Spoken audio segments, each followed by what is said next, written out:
So, welcome guys. Thank you so much for being my very first guest on the Soulful Sunday podcast. I feel totally proud of that. Yeah. Thanks for having us. Thanks for asking us. So this idea actually came about in March 2023. I was in Mexico. I was on a lilo having a bit of a creative, you know, when you go on holiday and you start to think thoughts. And I thought, I'm going to have a podcast. And then I thought, imagine if Greg and Jules would come on. How amazing would that be? But I never had the courage to ask you. Oh. And it's now October 2023. And really the main thing that has stopped me from getting this far, so slowly, was my own mind. I totally overthought it, and I just thought, who are you to have a podcast? No. So who are you not to have a podcast? Exactly. This is great. That's the theme of the day, is why not, isn't it? Yeah. So yeah, thank you so much to you guys. I'm very, very excited, and I want us to just have a bit of fun and relax doing this. I thought probably the best thing to start with is to talk about our first meeting, because I get asked all the time at Soulful Sunday is, were you guys friends before? How did you actually meet? And we actually just met on the beach, didn't we? Mm-hmm. What was that I was thinking about the other day? Because I met you before you met Natalie through my friend Gail Telfer-Stevens, and we started doing a couple of dips in Ballock. She's from Ballock. Yeah. And then one night I went down, she was like, we're going somewhere else.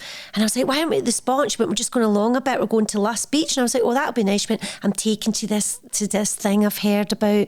It's just started up, and there's a girl called Natalie, you. She went, I know how much you love yoga, because Gail didn't do a lot of yoga. And so she went, she knew I'm a mat and stuff. She was like, let's go along. I've booked us in. So she'd booked me in and everything. And then down I came, and I was really nervous then because I hadn't dipped or with anybody else.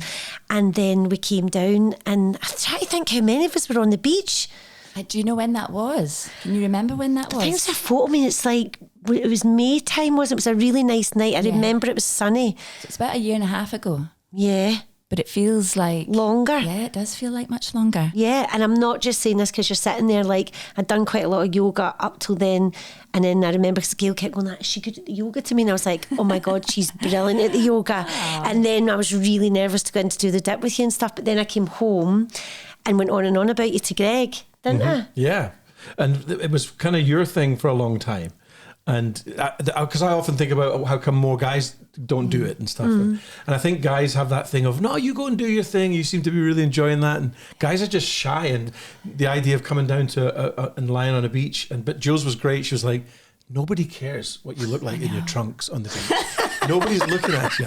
And I remember after about 2 months, finally working up the courage to say, I'm going to go with you. And I'm glad I did. I'm so glad you did. So your version of events is completely different to my version what's of yours? Events. And it's actually quite funny to hear that you were nervous on that day. Yeah. Because obviously people book in and I have no idea who's going to appear. We just stand on the beach and people kind of come out of the trees almost. Yeah, they and do. I remember seeing Miss Hooley coming out of the trees and thinking, what is going on? Like, that's so weird because I don't think like that at all, obviously. No, but that's bizarre. Everybody, that's your name. Yeah, of course. No, that's your name, is Miss Hooley to most of us. Obviously, I've got 2 older kids, and I had Ballamore was on my television forever. You know, that song was etched in my mind, unfortunately. And what we did was we basically drove home. David, my husband, and I were just completely like, oh my God, Miss Hooley, blah, blah, blah. I went and told my mum, and, you know, it was almost felt like a one-off. You know, it was just like, that was bonkers, you know. I wonder who'll appear next week. Yeah. And it wasn't until a couple of months later that then Greg appeared out of the trees. And I really had to hold David's hand. That was a moment. Now, you don't know this, but I had to really... David's like a Labrador. He was just so excited. He was going to jump on you. Aww. Now, David has watched Still Game for 20... It's been 20 years, hasn't it? Yeah, that's right. Yeah, 20 years. So he's watched that at least, and still does at least once a week. Oh, fantastic. That is also etched in my mind. So that theme tune is usually when I'm falling asleep at night. I can hear the theme tune. No way. And he kills himself laughing. So that day that you came, now we didn't know you were married.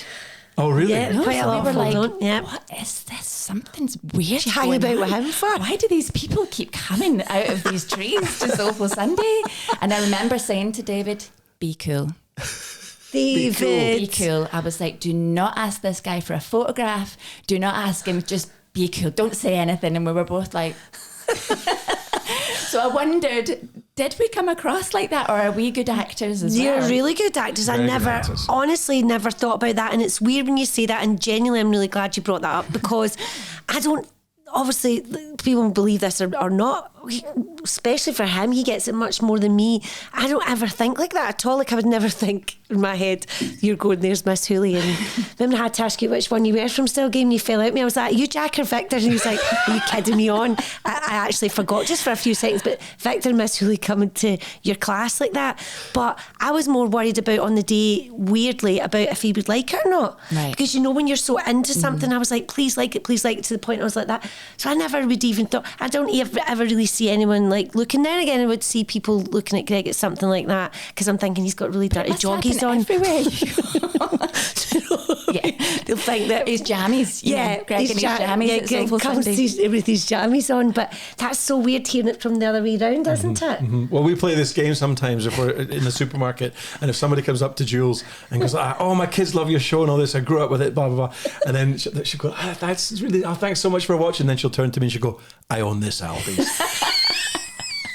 And This is mine. Yeah.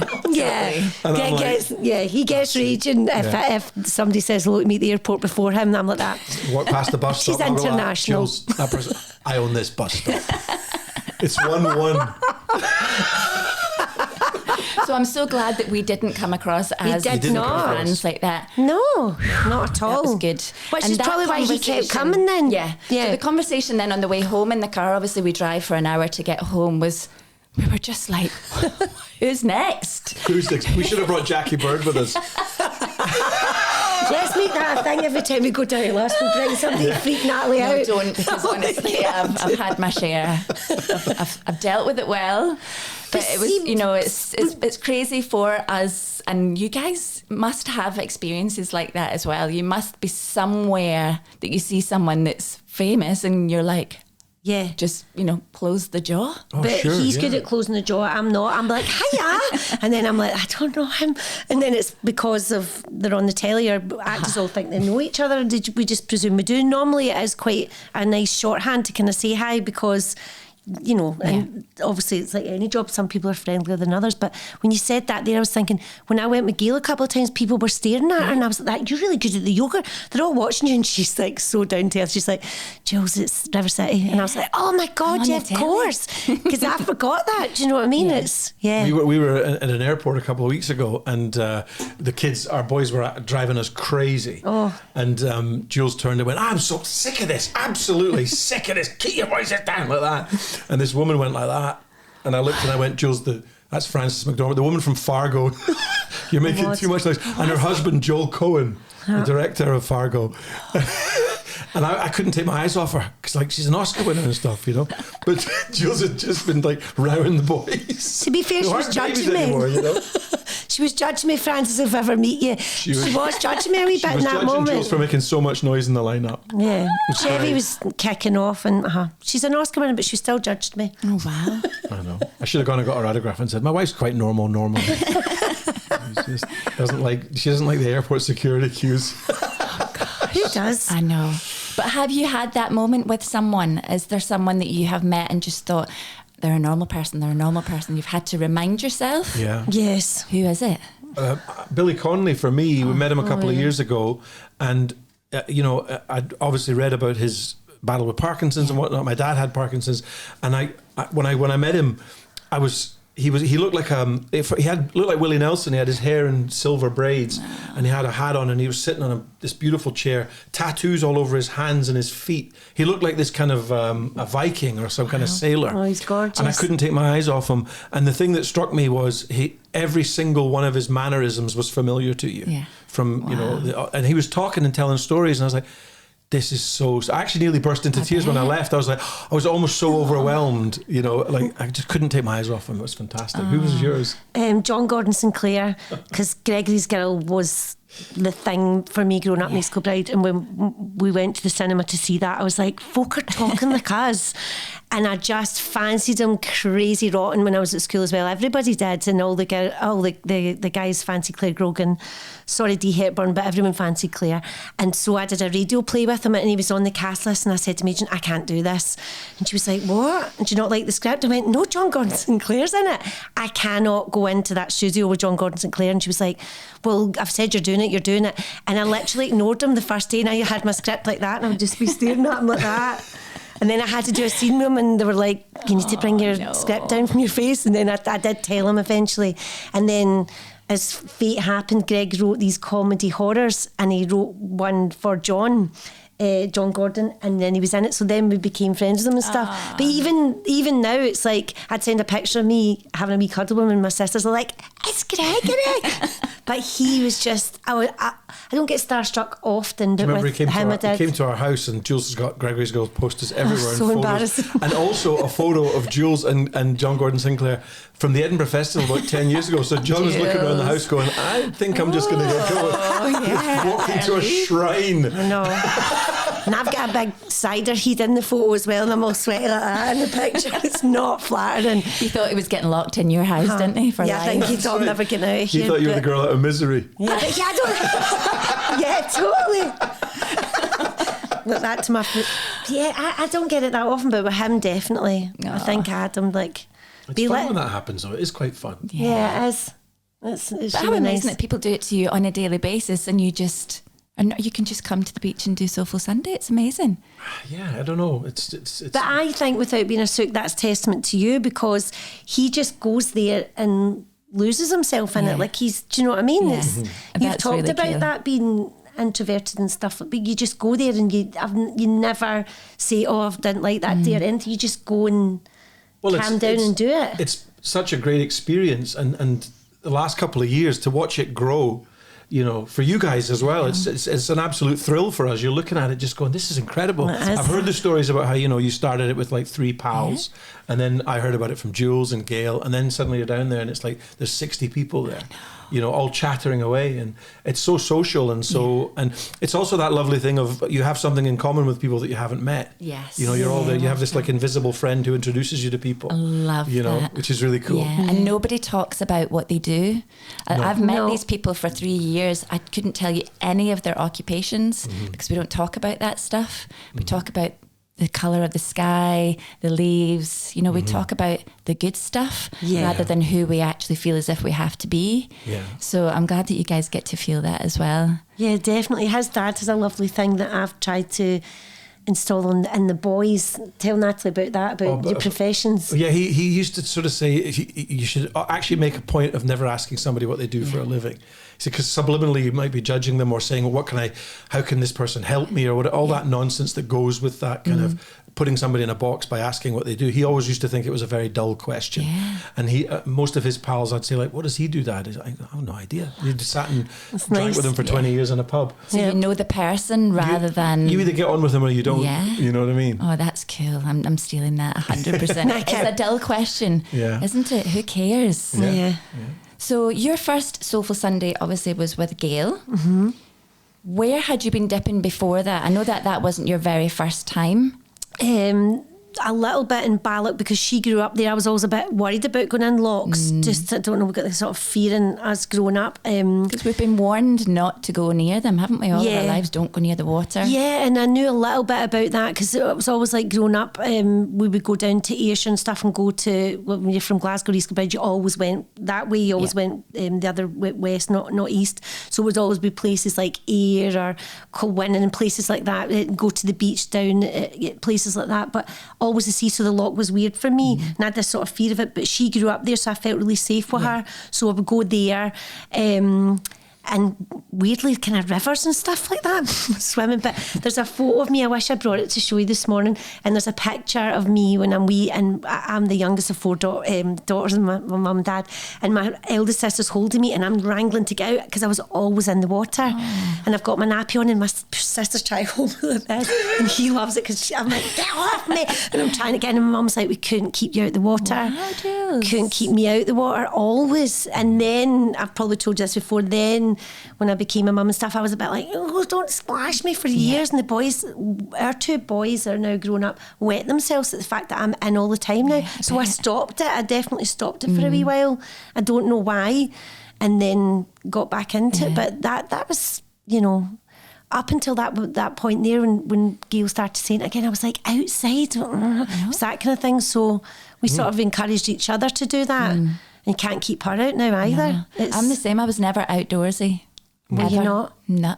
No. I'm terrified of bugs, spiders, anything that flies or crawls. Now I can be there and kind of block them out. Yeah. But I think people that knew me from a couple of years ago are really quite shocked that this is what I do, and just love it so much. So something has happened. There's something in the air. Yeah, I think it flips everything on its head in Scotland, because I, for 25 years living in Scotland, you're hardwired to go nowhere in the water. It's just like, it's crazy. It's like, it's too cold, it's this or that, it's uncomfortable or it's dangerous, whatever. But also the darkness in the winter and things, we get cozy in the house and whatnot. So we're kind of like, and then in the summer we complain when it's not. But the good thing about cold water dipping for me is that it's kind of like leveled the entire year. Yeah. So no longer do I get a seasonally adjusted sort of anxiety or whatever you want to call it. Yeah. It's the spring is as good as the winter. And in some ways, if you go on holiday and the water's warm, you're going to go, oh, it's not cold. Yeah, we don't get that. So everything feels flipped on its head. 100%. You know? And I used to get really, maybe depressed is not the word, but I kind of was quite depressed at this time of year back in the day when it was dark in the morning and I hated it. Yeah. Whereas actually what I love now is to be out and see the sunrise. Yeah. I've seen more sunrises in the last few years than my whole entire life. Yeah. And that in itself just makes you level out. Yeah, it makes everything okay, doesn't it? It really does. You sort of look forward to the winter, and I used to dread the end of October when the clocks went back, and that's gone now. Yeah, you had one of those lamps. He bought one of those lamps from John Lewis. The sad lamp. I was like, "What are you talking about? A sad lamp?" And then he put it on because you'd be right through the winter, and he'd have it in the corner office, and it was a beautiful light off it. And I was like, "Is that on all day?" And he was like, "Yeah, that helps me." But it got smashed. I can't remember what happened. We've never bought another one. I was so angry I turned it over. It's 4 hours of light. And you don't need it. You don't need it anymore. So it's just incredible, isn't it, to see people coming out and doing these things that has always been there. It's always been free to go outside, but we just get in that little comfort zone of being in a cocoon in winter, and it's not good. You're tapping into the most obvious and natural resource in Scotland, which is the cold water. Yeah. Because for years we were like, oh no, you don't go in the water here. You go to Spain and do it. Yeah. It's not anymore, you know. I know. I don't even recognise myself actually sometimes when I'm head first in. I'm like, who are you? It's great, isn't it? Best. I know. Oh my God, but we'll get on to that later on. Sure. Between coming to Soulful Sunday and then the 1st of January 2023, you guys obviously launched Jules and Greg's Wild Swim on BBC Scotland. What was the timeline on that? How did that actually become a thing? Well, we were talking about that because we're so lucky now that we've just finished doing our series. We've made 6 episodes that's going out this January. But we went right back to it in our minds talking about it, because one of the things we wanted to do in the series was go back to where we had the idea.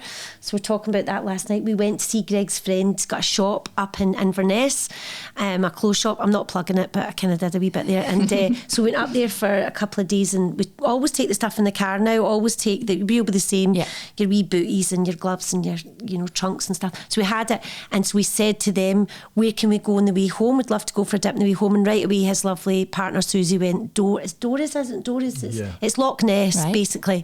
And immediately I was going, oh God, that was really deep.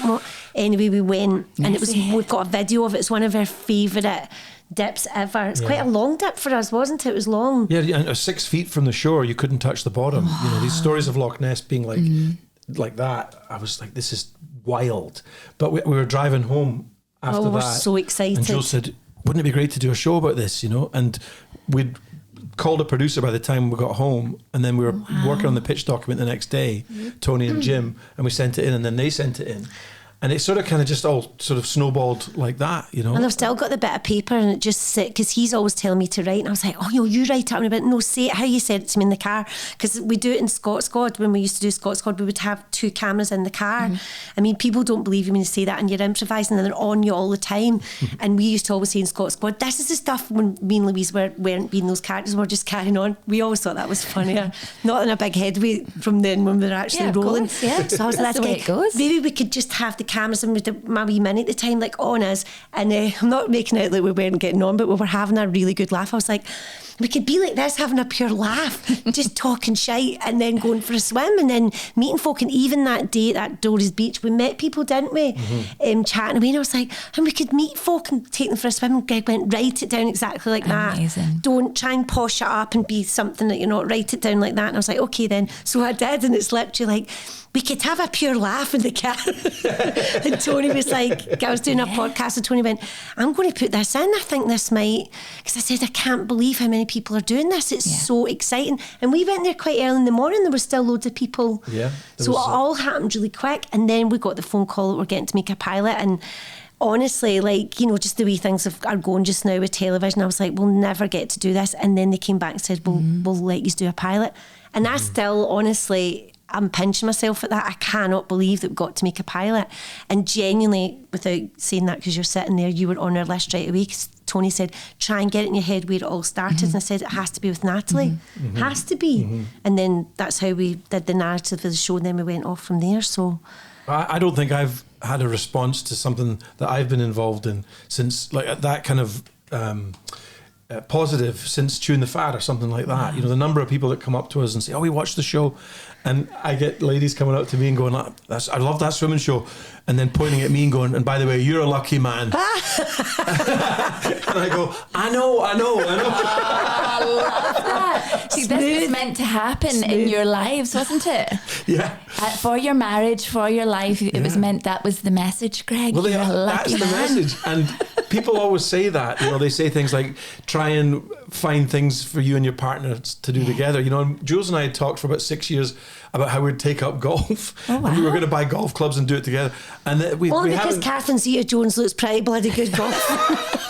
I look like Catherine. We still haven't bought golf clubs, but we feel as if we found something that we can do together and have a laugh. Yeah. And, you know. Well, without being depressing and not naming anybody, loads of people, my friends will be like, thanks, that got married at the same time as us aren't together anymore. And it started to get me really freaking out about going, oh my God. And I've got a friend that lives in England, that's all I'll say. And I started watching them. They started just going like that. And they're a great couple. And he's away off doing things. And I said to him, I think we'll need to start doing something together, because I don't know how else to, because, and I did say that in the pilot, you know yourself, it's really stressful being married. Get married if you want to get married, that's great. I don't know why I'm saying it and say like the only people are listening, but it is great, but it's work that people don't tell you about. You have to keep doing things. It is work. Because otherwise your partner, this couple I'm telling you about in England, he goes away off on his bike and she doesn't see him for weeks. And I'm like, what? But that's normal. But I think that she started to resent it though as well. And then also, because we're both actors, we've acted together and stuff. We haven't worked together that much, yeah. But the big worry for me, Natalie, was going and doing that pilot and being us, which sounds a bit That's crazy. wanky saying that, but my family in particular, like them watching us like in the swim, I knew the comments would come in on me in my swimsuit. My mum was like, you could have brushed your hair and all that stuff, but it was quite exposing for us to be ourselves. And I was like, how are we going to get around that?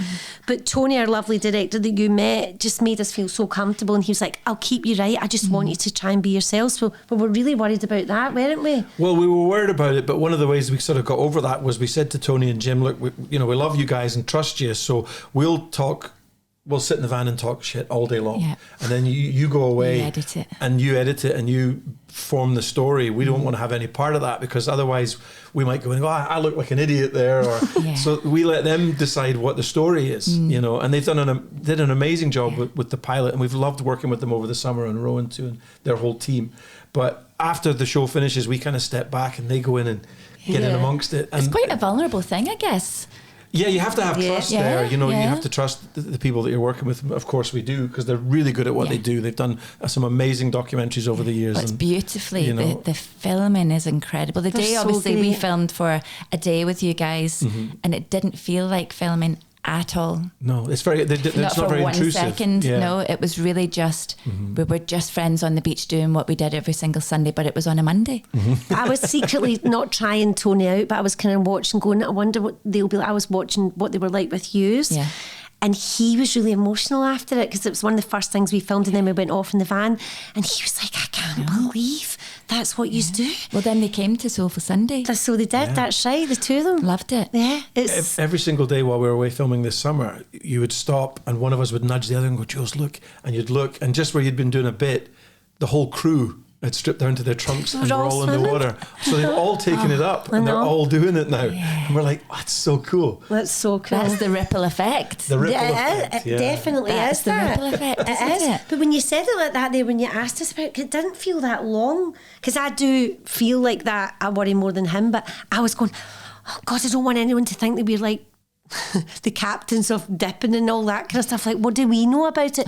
But I think that's quite nice that it's not an expert, because there will be probably a show, we were talking about this the other day, there probably will be a show with 2 expert wild swimmers doing a show, but I have to go, right, okay, that's not us, and we're never kidding on that is what we are. And Jackie Bird's got nothing to worry about. I'm not a presenter either. We're just chatting, Yeah. we're just... You weren't trying to be sciencey, and that's No. why I loved it, is because even if you were sciencey, I would switch off because I wouldn't understand it. You would say things that would go right over my head, but actually your show is about the people. Yeah.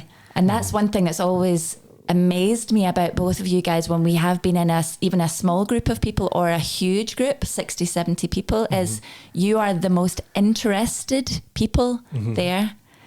Why?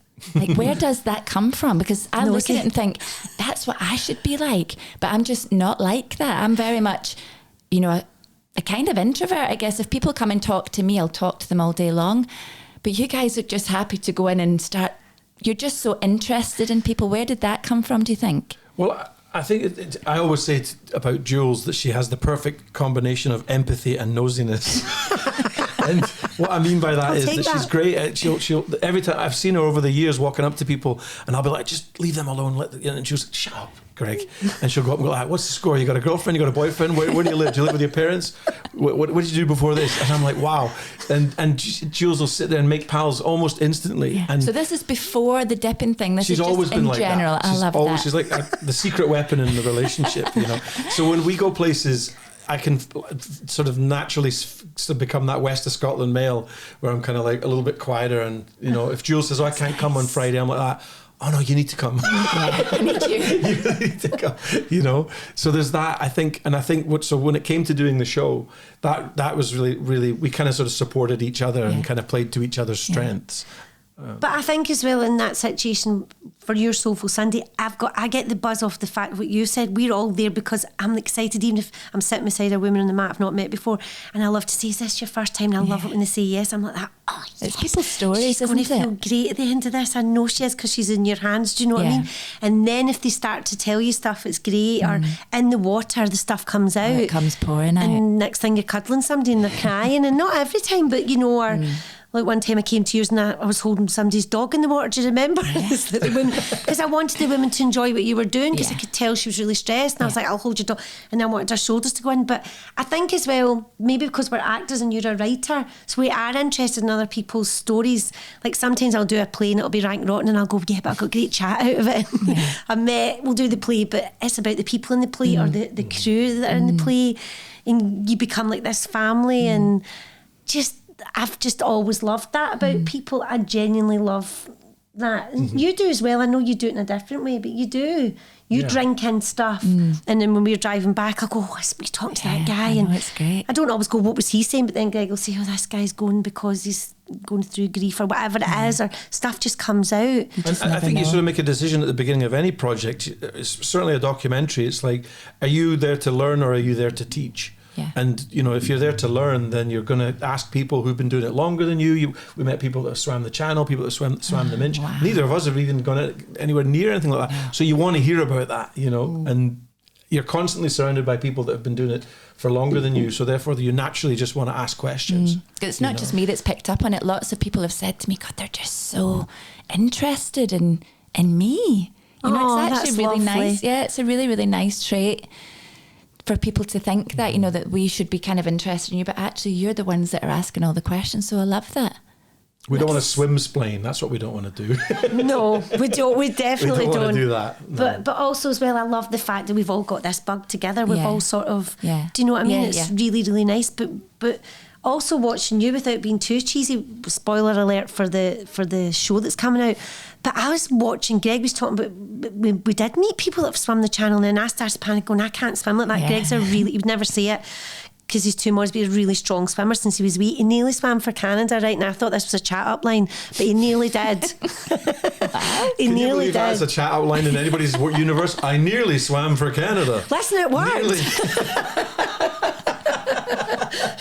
But his mum was wanting to let him do it, but it was like, you know what kids are like, it was like early morning and stuff, and I think you just maybe hit being a teenager, but he'll get too embarrassed me saying it, but he's a really competent swimmer. And we're all filming even from the pilot, and in this one he's off. He is off, so it's quite exciting for me going, look at my husband, and he's got the cap on, the goggles, and I'm like, oh, and he's away, and one of the girls took him, and without ruining it, he's in a river and he's doing the proper that's me doing the proper swimming, but it's the proper, you know what I mean? And I was going, look at Greg, that's came from all of this. It's all tied in. I've noticed that you were first of all dippers, and now you're swimmers. Definitely. I've not got to that point yet. I'm just a dipper. Actually, I think it's both. I don't think it's like you graduate from one to the other, because there's so many pals of mine that I've said, you come and try this, and some of them said, I'm not a confident swimmer. I said, well, that's okay. We'll go somewhere where that's not a problem. Sure. So there's a few places that we take people that don't like to be out there depth. And then there's other places where people want to swim. So sometimes we go and we just kind of just do a dip. And it depends how you feel, or the company that you're with. And we were swimming with a group of women in the Moray Firth, and they were amazing swimmers. And I couldn't keep up with them, you know. And I was like, these guys, the water was bashing me. And by the time I got to the shore, I felt like I was drunk. I felt like Jack Sparrow. Got bandy legs coming out. We tried to keep up with them. I don't even know why. Not even out of an ego thing. It was just, we were enjoying Just the company fun, so much. And then we do look, I really hope they keep it in with both like that, because they're doing this all the time, and they were like, well done, you two keeping up. And I was like, whoa, what's happening? It was great But fun. you say you're not a swimmer. I seen you in a video on Instagram. It was David's birthday, and you're in those fairy pools, and it's really choppy, and you're swimming. You are not. You're not probably even realising that. Because I even said, look at Natalie, you're like in. Oh, I love it. At Soulful Sunday, I never really get my hair wet. You're because looking I'm after working, them all. You know, I'm kind of watching everybody else, but if any chance I get, I'm straight in there. It's awesome. It's just so total good, therapy, isn't it? Yeah, but I know what you mean. You have this wee thing now, and I never thought I'd have that. I want to swim better. I've booked in for some lessons at Scotstoun. You can go. You don't need to go to, but if you can swim, you do like top up things. Because I just usually do the breaststroke stuff, and they take you up and down the lanes and show you how many. Greg showed me, but never really went in as well, because it's like learning how to drive with somebody in your family, and you might just be like, that's enough, Jules.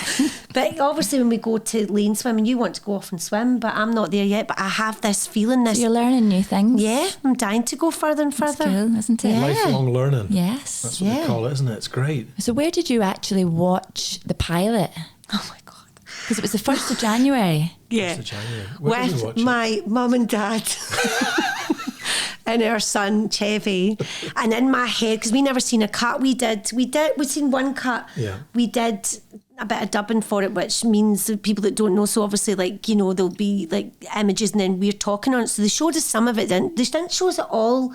Tony was really exciting like that. He wanted to keep changing it right to the last minute, so I knew I'd talked about some stuff and I didn't know if it was going in or not. And then so we sat with my mum and dad, Joan and Bill, God love them, and Greg's brilliant with them, they just adore him, and Chevy's all excited. We're sitting like this, and on it comes, and we're up at Ely. We're lucky enough to have a place up there, and we got up there loads, and we were sitting, and I was going, I don't know if I can watch this. I started feeling sick, and he was up and down and all this, so we just all sat, and I went, right, shut up, it's 28 minutes, just be quiet. And my mum's like, oh, it's starting, and it's brilliant to watch with your family, because 2 minutes into, my mum's like, you could have brushed your hair, and she's like, you've got bruises all over your legs, and my dad's like, Joan, And Chevy's really gorgeous. He's drinking all, and he's all excited and all that, and he's seeing everybody. That's where you go. And because my sister came down for a swim and stuff and all that. And then I said about my libido, and Chevy goes, "What's a libido?" I was just like, "What's a libido?" Oh my God! And my mum and dad are sitting there, and I call him a ride, and it's just like, oh no! And my dad went, "What?" And I'm just like this on the couch. Oh my God! And he's just the normal laid back self. He's like that. Happy New Year. But you don't even remember that, do you? I've probably blocked it out, to be honest.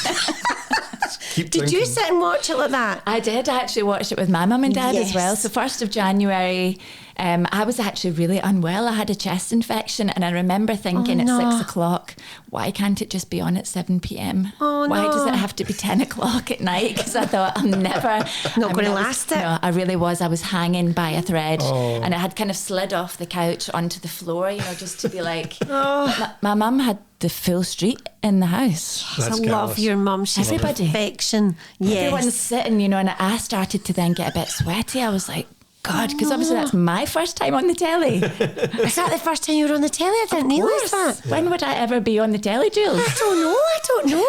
See, we don't know things like that. Maybe you'd been interviewed for something or no. Wow. So I'm sitting there feeling unwell, sweating anyway, and I was like, oh my God.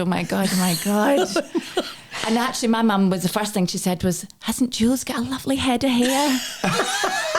And then she's going, and she's got no cellulite. Look at her wee bum. She's got no cellulite. And I'm like, what about me, Mum? Hello. Did I look good on the telly? My dad had a little sneaky cry. Oh, that's gorgeous. He's always got a wee handkerchief. Oh, your dad, at all times. That's And he never said a word. That's but I looked over and I could see him going. That's we were on the telly for literally 30 seconds. It was literally a tiny little part. But there was lovely close-ups of you, and you were talking. It was gorgeous. And everything. I know. God, isn't that great to hear it from the other side round? Yeah. And there's the rest of the crew were there, the tribe, as we call them. Kat was there, and we had a couple of our clients, obviously, that have been coming for a long time, telling their stories. So my phone exploded. Everybody's sending, oh my God, you're on the telly. So it was great fun. But you must remember that. Your first time on TV, you're just a bit like... It's a bit out of body, because you sort of, you're, with the way your voice sounds different to what you hear in your own head and all those kind of things. And I don't really watch myself on TV a lot, because I actually end up overthinking things and going, I should have done this or done that. And so I just kind of leave it and whatnot. Yeah, but what you were doing is really exposing it, but it comes back without, obviously we're actors. So my first time on the telly was Target, I think. And I think somebody strangled me. Great. And I remember my mum had everybody round, and I was panicking, going, I had a bit and it's been cut, and all that, like my 4 lines. But I remember thinking, why are all these people here watching this? She had the neighbours in and all that. And then I remember my neighbour going, is that it? Once I get killed. And I was like, I got killed. And I was like, I got away, but it was all right. But we're obviously playing a part. So that's worse. And by the way, I have been recognised. Have you? Yeah. Yes. The first time I told you was on a few days after that. I'd went to the Fairmont for a few days to start the year, and was in the sauna, just me and this one guy, and which is always a bit weird, isn't it? So you just like stare at the floor, don't make eye contact. And he was like, I recognise you. And I thought, oh God, here we go. I'm here with my husband. And he's like, what was it he said to me? He said something, I recognise you from somewhere, and he went, you were on the telly. And I was like, I was. It's me. That's brilliant. It's like, oh my God. And he actually, I think, was your gardener in Ely. Oh, that's right. Yeah. That's right. We knew him. Yeah. And I was like, God, this is so cool. And then when I went to Tesco, the woman was like, I seen you on the telly. It's only been twice, but I remember it for life. That's really cool. I love that. Weird. It's wild when that happens. Yeah, it is kind of strange. Because you forget people are actually going to watch this. I do forget a lot of the time. It's but like the fun thing about that show for us was, because, like as Jules says, because we're not presenters. I mean, they were in our house, the guys and everything, the gang, and filming, and there wasn't a case of getting yourself all ready and then you do a bit of presenting. Today we're going here, we were just kind of moping about. Yeah. And so it was very, very low key and kind of, it felt easy to kind of sort of just kind of tell the truth in that show and just kind of be yourself. I think that's why people loved it so much. Yeah, my mum will be pleased. I brushed my hair a bit more in their series. Good. But it's that thing of going, you just want you do all my main thing was that the enthusiasm for what we're doing comes across. Do you know what I mean? It's like that's all I was really, really worried about, wasn't it? Yeah, and getting people's stories as well. It was without fun. being big-headed. When you say that though, like, we've been lucky enough in our careers to be in really good shows. So really lucky to have that. And obviously Greg's created his show with Ford, and I really want to say this. I've never had so many people coming, and without sounding big-headed, coming up to us more than they have from the from the pilot. And sometimes it'll be a bit of panto, like it's really nice as well. And I can't believe that theatre travels like that as well. But we've talked about this a lot. The feeling that we get from that show is probably the same feeling, Natalie, that you got when Soulful Sunday. It's that thing of looking around and going, what is going on here? What is it about it? Because we were sort of inquisitive when we did that show, and then the number of people that come up and have watched it and sort of connected to it, I guess, was kind of overwhelming. They'll say things like, I was doing Soulful Sunday with Kat down at Presswick, and this couple came up and they're so lovely, and they bought a camper van. Kat was like, Jules, they bought a camper van and they wanted to go off, and she said to me, it was, different things were going on in her life, and he bought this van. She thought, okay, he'll never do it up. He done the van up, and they're going like, and I was like, you should record yourselves. But that's what they were doing, and they were going round swimming, and I was like, I couldn't get over it. I was like, what? That's cool. How nice is that? That feeling of, and I was at the theatre the other week and somebody came up about something, and not in a big headway, but you think they're going to say something that you've been an acting thing, and they were like that. I just wanted to say how much we loved the swimming thing, if you'd done any more of it. And I was like, what? It's inspiring people. That's lovely. The difference maybe between what you've done before. You've always made people laugh or something like that, but this is actually inspiring people to go, I'm going to try that. Yeah, I think people are really curious about it, just as we were and as you were, I guess. Everybody at some point is like, what are they getting out of that? Which is exactly the reason, because I remember in the house, I would say to Jules on a Saturday night, let's have a bottle of wine, and she was like, no, I've got Soulful Sunday in the morning, so I'm going to skip that.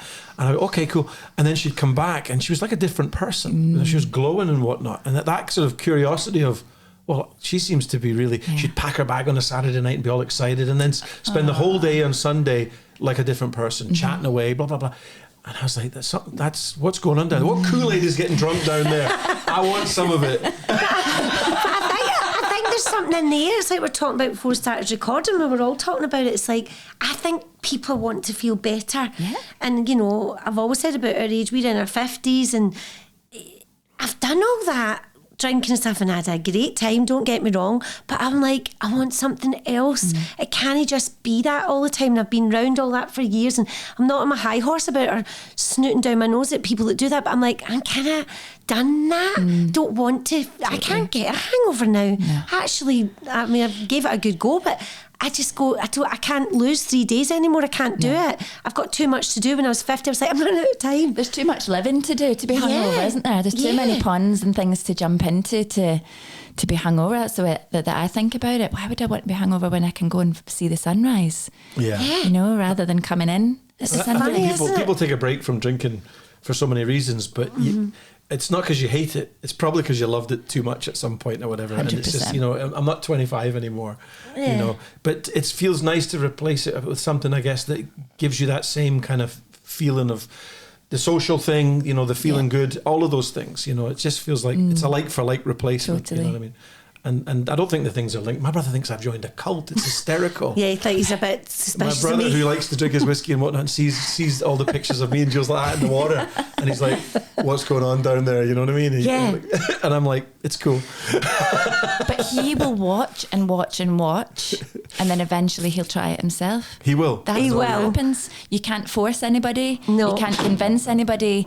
They literally get to the point where they think, And I know he will, and he lives in Vancouver Island, where he stays is so beautiful. And I'm like, Steve, get in there. That's the place to do it. And his wife Callan did it, and I think she got a shock. It was bloody freezing the day she came in with us, but I think he will. And it's not that I keep promising him, I'm like, we've not, and no offence to anyone that has discovered Jesus, but it's not a Jesus thing for me. It's like, but it is spiritual in another way. Yeah, it is, yeah. It is. And I'm like, Steve, come on. And he lives in Canada and out there. He's the most Scottish person I've ever met in my entire life. So I'm like, I'm just waiting for Steve to do it, because I think he'll go right in. Like, you're quite faddy like that. He'll go right into it, I think, if he does it. But I have to stop myself sometimes, because I'm a bit like, come on, come. I know. It's that old joke about vegans, how can you tell if somebody's vegan? Don't don't worry, they'll tell you, right? And I feel as if we're the new vegans. We are. And so I'm kind of like really not interested in trying to persuade people to it's like, you know, this is what we're doing and we love it. If you want to give it a go, that's great. And if you don't, at some point you'll maybe want to You give it a will. go. You will. Yeah, you will. I'm watching. Yeah. So a question that I've just thought of is, when you were filming the show, was there an age demographic? For the people that we're talking to? Yeah. Yeah. Is it Well, people again, that are 40 and above? Yes. You've done all of that partying, would you say more so? And then it got to the point where they think, I need something else. Is it? What do you think? Well, Jules? a lovely thing that's happened without ruining it, we go swimming and dipping with a guy, and he was up in Skye, wasn't it? He's really young. And I was going to tell you something about him, I better not because I'll get in trouble. But anyway, he is really, I was like one of the youngest people we swam with, about 20 odds, wasn't 21, and he got into it himself. And then we go swimming with a woman in her 90s, she's 92, wow. swimming all her life, and then stopped for a while when she had her kids and life gets complicated, no time, and then going back to it. But yeah, I would say quite a lot of over 50s as well, wasn't there? There's Yeah, and it definitely skews female, which I just find fascinating, Yeah. you know. And, you the know, Dundee Dookers, how old would you say they were? They're 30s or... 9 out of 10 guys that you tell or speak to about it, they kind of shake their head and go, "You're crazy." Yeah. Whereas women tend to be like, "Yeah, this is what we do." Yeah. And it sort of speaks to their strength, really, doesn't it? You know. But I think that's the nice thing about the pilot. There's more, if guys do feel comfier in the male groups, and you obviously try to do that at Soulful Sundays, and more guys are coming all the time. So maybe that's a nice thing. I just think that's brilliant. If guys feel more comfy all being in an all-guy group, then do it. It's great. I think that the men actually need it more. Definitely, I agree. The men need it more. Definitely. Because we are social and we do talk about things. Yes.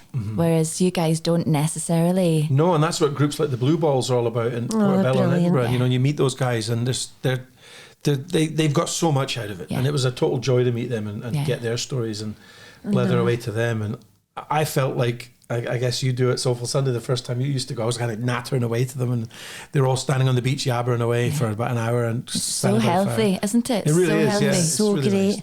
And then you find out about them as well. They started that because one of them had a really bad split up and was wanting to swim, but only seen women on the beach and didn't feel comfy as a guy on his own to ask to join in. He was like, don't want to feel like a creep. And so he started that, and it's just grew. Oh, it's like amazing. Soulful Sunday. It's incredible to see their photographs, isn't it? Oh, they're great. But there's more guys. We interviewed the Dundee Dookers. I'm sure that'll make the cut. They were great. And so these areas that don't have something like that, I've watched that and went, we want that. So they've Let's started start for themselves. So they're popping up. It's really... It's so cool. But I love it. I think it's like the yoga for me, Natalie. It's like, I want to keep doing that till I'm older. I don't want to... But that's what I was thinking a second ago when you're saying about the lady that's 92. That's goals, isn't it? That'll be you. Oh, I'd love that. I'd love that. Yeah. But my nana That's was a great goal. She was like, you know, not so much a swimmer, but she used to dance and stuff like that, and she would hate it. She died when she was 84, but she would hate it with like getting help, like, you know. Yeah. I don't mean that bad to my other granny who quite liked the help, but my nana would hate me anyway. She was like, I can do it, get it off me. She was always like wanting to get up and do things, and was always standing, stretching and doing all this kind of stuff. She never stopped. Yeah. And you think, you need to do that work for yourself. You need to keep going. It's longevity, isn't it? And I think that is for the yoga, breath work, cold water. Oh, does yeah. bring longevity to your life. Yeah. Because it's just stripping you of all of the stress and the tension and the tightness that is shortening your life. Yeah. It's like, for me, I always remember going in and seeing, I think must be my nana in hospital, and then my mum was like that, you need to keep fit your whole life, don't want someone turning you over in your bed. And I was like, what? But I kind of know what she means. You'd always see somebody getting turned over, bless them. I know. That's a bit of a sweeping statement, but it's that kind of me. I don't want someone No. turning me over in my bed. I know. Do you know, I want So to we be need able to do everything that we can. This is what I say to my family all the time. We need to be our own health care. Do everything that you can to be as healthy as you can so that you can always help yourself. And that's a nice thing to pass on to younger people watching and listening to this. And I never got it when I was younger. No. Your health is everything. I know. It's everything until you go through watching someone losing their health, and it's so devastating. But that's a bit dramatic, but it is. It's you. You've got to do it. You've got to do it. Totally. I think the cold water helps more people, probably, rather than their physical health. I think it's more mental health. Yeah. isn't it? Yes. And this is World Mental Health Day. We didn't know when we booked this that this is actually World Mental Health Day. So I guess that's a good topic to move on to. Would you say that it's helped you with your own mental health? Yeah, absolutely. I mean, it just gives you that kind of a sort of contemplation or a self-reflection, as well as all the physical stuff. Yeah. You know, but primarily it's the social thing as well. It's that thing of like-minded people coming together, which is, as we touched on earlier about guys, we naturally kind of, when you get into a family situation, the guys tend to kind of go, well, this is my unit now and this is who I look after. And, you know, guys in my age tend to have fewer friends, that kind of thing, people to go and talk to, all of those kind of things. So that, I think, from that aspect, from a male thing, is so important, you know, in terms of your mental health. What about when you're in your tub on your own and there's nobody around? Oh man, I love it. That's love it. You do? Yeah. I don't know. How would you describe that? Because I know how I would describe it for myself. It's like coming home. That's how I feel. There's little things that you could happen to you in your life. Jules bought, this is going to sound weird, right? And it'll relate to what she bought me a Lego set a few years ago for Christmas, right? Like David Beckham. No, total. And I was like, oh, this is cool. And I started to build it. And it was like, I was there for 4 days between Christmas and New Year with a stiff neck because I was bent over this thing building it. And it was like your life concertinaed back to when you were a child. It wasn't like a nostalgia thing, like a memory. It was like you were back. The feeling of it and everything was exact. And I get that with the being in the cold water tub. It's like it takes me back to being a kid, learning how to swim in Montreal when I was about 8 or 9. And your whole life just kind of goes back. And it's a kind of really nice, pleasant feeling. It's not unpleasant or weird. It's just like, oh, I love that connection back to when, you know, I was growing up. Oh, that's so nice. So I think it's that. That's the thing that really touches me when I'm doing it. Oh, wow. In those 3 or 4 minutes. Yeah. And then, you know, you want to get really weird about it. It's like, is this like some kind of womb thing? Am I back in that comfort of the kind of... But I don't know. I mean, some people are funny about water and other people just really love it and love the way it feels and it feels comfortable, you know, and that's... that's weird saying that about cold water, but that's what it is. It's ultimately comfortable. I always try and say that to people when they are in their cold water tub and they don't have anybody else around and they've got that stillness, to be held in there and to relax. There's just nothing like it. There really isn't. And what I do personally when I'm in my tub by myself is I watch the little ebb and flow when I'm of my breath. It's hypnotic. It's meditative. That's what it is. And I think it's the same with the Lego. That's a form of meditation. Yeah. That's absolutely. just you. Not everybody else can wait. Yeah. So it's finding your own form of meditation, isn't it? And doing what feels the best. Very much so, yeah. But Do you feel that too? Yeah, definitely. But he wouldn't tell you, but he does your breathing. He does it because I'll watch sometimes and he'll do the breathing. And you were doing it with Wim Hof online yourself. And then when you did the thing with the video, and we were talking about that yesterday, and then we would have you in here. So he always does your breathing, and I've seen you doing that with Benny and Chevy, our boys, because you see them panicking because they don't do it as often, so then they'll forget and then go do the breathing and they'll do it all. Oh, wow. So it's so good because it's all tied in, isn't it? And then you come out and you're just like, there's like a wee glow about you. It's weird. And you sort of feel like the benefit of it all the rest of the day, and then you can't wait to do it again. So I guess I have quite an addictive personality. Things in my life that I've done, you know, like I used to play poker a lot, and I played it for about 10 years, and then I stopped. And I've lost interest in these things. You know, that's one of the things about an addictive personality. And I feel now with this, I'm like, I will not lose interest in this. I won't have. So it kind of fulfills that, ticks that box, I guess, for me. You know, I agree, 100%. And as you say, that meditative thing, you know, because I blow on the water and you can watch the ripples of it going across. Jules bought me this book 2 weeks ago. It's called How to Read Water.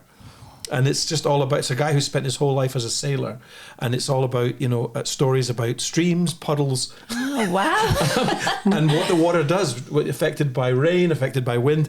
And I'm reading it, and Jules is like, what's that book like? And I'm like, I don't know how I would recommend this to anybody. They'd be like, you've lost your mind. You're reading about a guy who's staring at a puddle for two days. And it's fantastic, you know. And so when I'm in the water, I kind of think about that book a lot. But without being rotten to him, like, he is faddy, right? He always has been since I've met him, the poker thing and all different things he gets into. But I'm so chuffed because he's stuck at this. Yeah. Yeah. Are you all or nothing, would you say? It's a kind of hyper focus, and which is kind of good when you're working in TV and or writing a film script or something, because you focus on a story and then you kind of move on to something else. But I guess this is kind of like it has sort of kind of drawn my focus, but I can't ever imagine ever getting to a bit where I'm not going to do that anymore. And that kind of feels really comforting. Yeah, it is. It's really cool. The other thing he's not Chuck. This and the deck. Everything else he's can. Some like that. Oh, Jules, keep going. But I do think he was here before as a sailor. Anything to do with the water or anything to do, you see, he might have been here before. I think that was you. Like I do think that. Well, that's what I love. Julie's mum and dad are fantastic, but her dad was in the Merchant Navy and worked on the oil rigs, and I was like right up to him, giving her stories. And your dad's 88 now, and I still sit and get him to tell me stories about when he sailed to New Zealand and here, there, and everywhere. And I'm just like, if I had my time again, I would join the Navy. Yeah, wow. You still might do that, by the way. Captain Greg, I know. Yeah. Oh wow. No. So Jules, you talk a lot about the M word. Yes, I do. The menopause. And it just pops out sometimes when you don't even really want it to pop out. Yes. But I think that's amazing, because it's something that I'm not quite there yet, but I'm definitely on my way. And it's something that I have feared, because it's always been talked about as the change, a terrible thing that's to come. But you find that this is really helping you to cope with that, don't you? Definitely. I hit 50 and it was no coincidence that Greg was asking my pals what to get me and stuff like that, and they were all like a cold tub. And I think it was, what was it before? Did we have, we'd been looking at them before and we knew you had them and stuff, and I tried them with you at the retreat, and then they were looking at them, well, we'd like to chip in and get her a wooden one and stuff like that. So then Greg got it, and I think it's the best thing he's ever bought for himself as well, because I've never out it.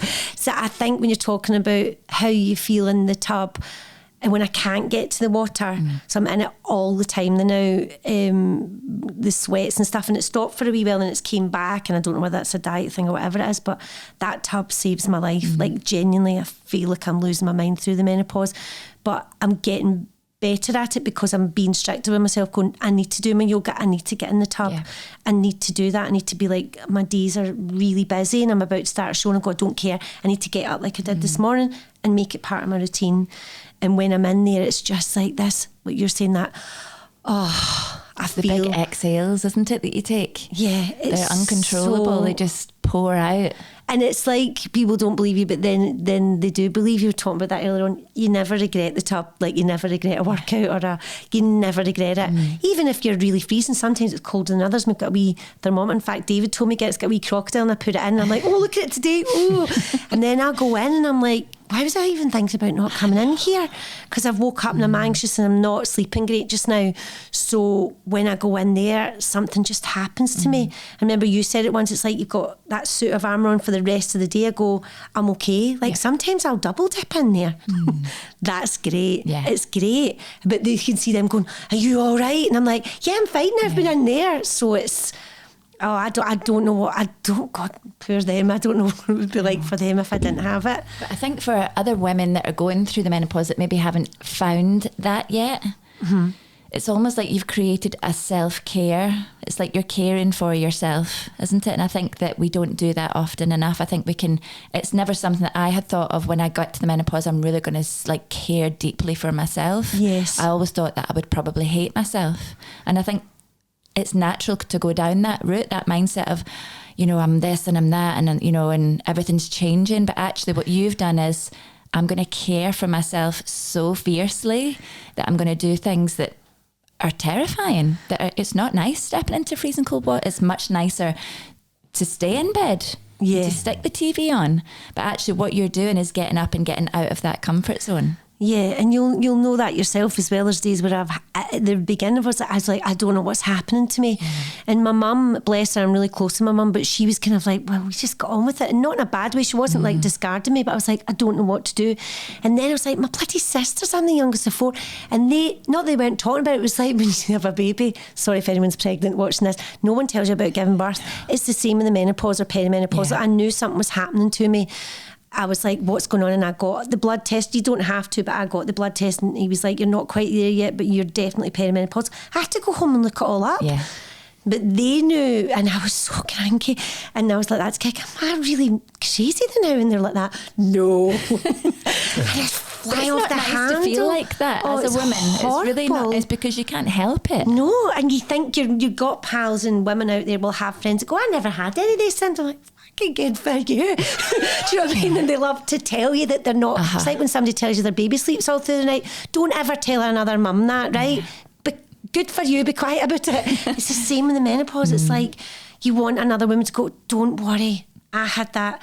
Listen, you might not have the night sweats or this and that, but I know you think you're losing your mind. You're going to come back to yourself. Yeah. That was the thing for me was, I don't know who I am anymore. What am I here for? What is this? I was like, God, and then I kept going, am I getting this now because I didn't have it that much after I had the babies? I had quite a few friends that had really bad postnatal depression, and I tried to help them, and I used to feel bad because I'd come home and go, I don't have that, God bless her, I don't have that. And I'm going, oh, this is me getting it now. I mean, poor Greg and the boys. I'm a bit better now, haven't I? Yeah, you are. Slight pause there. There's a pause. Well, I've ran the whole gamut of like, how do you deal with this? You know what I mean? And I've had ill attempts at humour where I've said things to Jules like, you talk a lot about the menopause. Don't do that. Thinking it was funny. Don't do that. I really wish I hadn't said that, because I think ever since that, I did say that. Jules has said, remember that time you told me I talked too much about the menopause? I went, yeah, I was trying to be funny. Jules, like us in an airport or somewhere, and Jules goes to the bathroom and I lean across to the boys and go, you need to go easy on her. And then Jules comes back and the two of them are like, hiya, Mum, would you like a coffee? And she's like, what's happened? What is that like freaks for? But that in itself is really something for me, honestly, because we're bringing up two boys, men now, Benny and Chevy are 22 and 18, and they're going to have partners that will go through this, and hopefully they'll have invented something better by the time that comes. And I have tried HRT as well. I tried the patches when I first met you. I was on them and would come onto the yoga course and I had them, and that didn't work for me. I still have them, a lower dose in my cabinet, and if I feel wobbly like I did when I went on it the first time, I will go back on them. I'll try anything like that that's available, and if you can get the right doctor, all of that stuff. And I was lucky enough he was like that with a notepad with me, bless him. My wife's going through it, what do you want? And I'd watched all these things, people going, you can't get it, and I was so lucky. He was like, take anything. Yeah. So I have tried all that, but for me personally, it's been the yoga and the cold water. I feel like, and meeting like-minded people and talking about it, not right away, so I'm going, you go through the menopause. People like to tell me now. It's really good. That's good you've opened that up to yourself. It's great. And we were in Nairns, remember that lovely room? She's quite quiet in the water, and hopefully she'll make the show. Dawn, her name was, and she just gave me a cuddle and started crying. She went, I wish you, like that. And I was like, what? And this hard menopause story is incredible, and she started talking about she couldn't get HRT. And I mean, I think her partner was just like, I can't deal with this, I don't know what it is. And he didn't know what it was. He was like, what's happened to you? Where have you gone? We mentioned earlier on that we both know couples that, I'm in my 40s, you guys are in your 50s, that have been together for as long as we've known them, that are now suddenly not together anymore. And actually there's a statistic to that. So it's like something like 60% of marriages break down once women hit 40, 50, 60, and it's menopause time. So it's got to have something to do with it. No. It's got to have something to do with it. So Greg, as a man, I don't want to put too much pressure on you to answer a question like this, but because obviously you're still navigating it as well. But it's a team effort, isn't it? So it's not just I've met this woman, she's my life partner, we're going to get married and we're going to be the same forever and ever, because that's not the case. No. What is it like for you? Sorry, Jules. No, go for it. Or how would you suggest, is the best way of kind of managing that? I think it's the same way that you would manage anything else, which is just as you go through your life, as you say, your life changes, your kids grow up, they move out, and suddenly we've found that the last few weeks we're empty nesters, and you're entering this new phase, and it's just being open about things, which in that the way I interpret that is that you're listening, and you're learning, you're learning about these things because you're both going through. Jules is going through it for the first time, and I'm going through it with her, and all the points in our marriage that we've had to deal with those things, these challenges, you just have to be open, and I think doing stuff together. It facilitates that, makes it easier. If you live separate lives, because that's the other thing as well. A lot of people I know split after their kids left, because two people who've spent 20 years raising kids look at each other and go, oh, we're strangers. you know, so you're trying to avoid being a stranger with your partner, you know, because you can have your head down for a few years and look up and there's a stranger next to you. And that's I guess that's less likely to happen if you're doing stuff together and open and listening. Yeah. You know, so if I was shutting myself off from Jules saying, I've had a terrible morning, if I wasn't listening to that and waiting to go and see my buddies, then I feel as if I'd be derelict in my duties, you know. Yeah, totally. No, it's a great way to explain it, isn't it? It's doing it together. But I think I'm going to say this as a woman. My husband David will laugh at this because I've never said this before in my life, but it must be hard for the man as well. No, because I think a lot of men feel completely and utterly we're clueless as the women that are going through it. So how on earth are you supposed to know what to do? Well, I guess a lot of us have been through it once before, which is when our wives gave birth. Yes. You know, that feeling of... Easy I remember now. spraying the spray in Jules's face. Somebody said to me, get a thing that you'd water plants with, right? And fill it with water and every now and again spray Jules's face. And I remember getting it out the bag like that and she was screaming on the bed and I went like that, sprayed it, she went, get that fucking thing away from me! And I was like... I didn't say that right away. Like, thanks for the advice. But men will still give that advice. Yeah. My husband did it to me. It was a flannel and I was like, get that flannel away. I guess we do have experience of that. You know, it's not the first time that we've felt helpless and useless. So you sort of, that does come back to you. Like, I remember this feeling of being utterly useless and helpless, like a third wheel. So... You know. But sometimes I think when you're in labour, this is totally beside the point. This was not part of the podcast. But when you are in labour and your husband is or your partner is trying to help you, do you want them to help you? You know, I remember thinking, if you rub my back one more time, there's, you know, it's over. Yeah. But actually, to take that back to the menopause, it must be lovely to have the support, you know. Yeah, definitely now I think we're navigating through it like Greg says, and I kind of know, like I'll just say now, I am so aware of going, oh my God, I'm saying menopause again, like I'll say it and I've stopped myself as much and I'll go, so it's quite nice for me when I'm on my Instagram and I'll talk about it on there, so I don't need to talk to them about it, but they know now. And I think it's really nice if we've done anything good for the menopause case, if you like, it's teaching the boys. Yes. Greg's had to put up with other things with me over the years, apart from labour and stuff like that, but the whole educating the boys and going, look, you know what I mean, you have to be patient here and just, you know, and I lose things all the time. And my mum's got it too, like she's in her 80s. I'm like, that's probably like smash things all the time. I was kind of doing that a wee bit before, and I lose my phone at least 5 times a day now, and my glasses. Greg, call my phone, Greg. Call my phone, I'm going, and it's terrible, and I'm impatient with that. It's not funny, is it? It's horrible. It's really not funny. And you put things in the fridge, all these cliches, and then when they start happening to you, you're like, I hate this. Yeah. I just hate it. Honestly, and I started doing a wee bit of a diary thing, and I can't even, it's such a riddy, I'll never do anything with it, but I try anything, and I looked at the other day and went, oh my God, that must have been a really bad day. And I was in the toilet and they were all annoying me, and I took it into the toilet with me, I'm on the floor, and it's so dramatic, but I'm like, what is the point of me and all this kind of stuff, and blah, blah, blah. But I think it's that as well.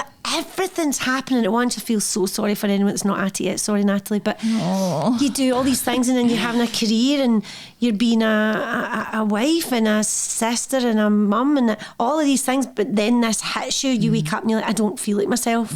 What is this? You know what I mean? But the great thing is, thank God for Davina McCall, whatever you think of her, and getting that amazing documentary out there, the amount of women that I know that has helped, whether you like it or not, whack it on, get it on, and that really helped me. I just drank it in like, oh my God. So all of that's, but apparently it doesn't last that much longer. Nearly there, Jules. I don't know. I think keep talking about it. Okay. I do. I think keep talking about it because people relate to you so much and just appreciate it. You know, they appreciate the honesty, and it makes me feel better knowing that, you know, I can phone you in a few years and be like, please do. Yeah, please do. Help me. I'm on the bathroom floor. Yeah, exactly. And hopefully, well, genuinely by then there might be something else out there to support everybody. And do you know what I mean? But then you're doing all the work now, Natalie. You're doing all this now. I stand by that. You're in this routine already, like you've said to us about, you know, cold water therapy and yoga and stuff. You keep that going. Then that's the plan. Yeah. That's the plan. Yeah. Amazing. Well, listen, thank you guys so much. We're done. Are you kidding? That's Wow. it, yeah. That's Have you asked all your questions? Yeah. Have you? See, she made that easy, didn't she? What are you worrying about? It's great. Sweating. Are you? But it's a chat, though. It's just a chat. Yeah. She's your man if you're sweating. To the point where I'm sweating in this, but I was like, I wanted to put these colours on. You'll start to think about stuff like that all the time. It's awful. But then you're in your tub. That's it. I know that's where I'm going to go right now. Oh, fantastic. It's you're Thanks going to for use your having us. actual first one. I can't actually drink that in. Yeah, we're Buzz Aldrin and Neil Armstrong. That's who we are. Hi, that's good. Yeah. Thank you guys. Thank Not you. at Thanks, all. Natalie. Total Honestly, pleasure. Pleasure for me. And I hope everybody enjoys listening in. I'm sure they will. Great to Of see you course again. they will. Thanks so much, Thank you. Natalie.